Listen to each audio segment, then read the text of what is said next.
Machine learning has obviously become a very big part of our industry.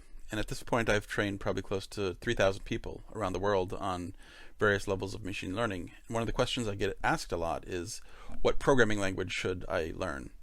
And it's not an easy question, right? Because there are languages that are very popular, but those popular languages, as far as data science and machine learning are concerned, are not necessarily the kinds of environments that we are going to deploy into. And so we have to talk about architecture. We have to talk about the ideas that are driving the business concepts that are driving the machine learning activities. We have to talk about how hardware is changing how we as software people have to deal with things, and how asymmetries in the rates at which data is being produced and hardware is getting faster impact how we can solve these kinds of problems and get our heads wrapped around this kind of information.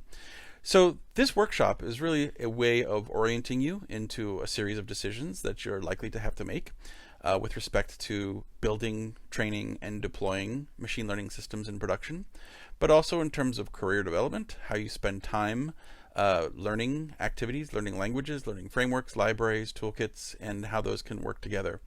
So we will have some hands-on exercises with a particular collection of frameworks and platforms that are of wide interest, but we will also talk about some of the other ones out there that are gaining traction and have their own properties that are worth your time, worth looking into.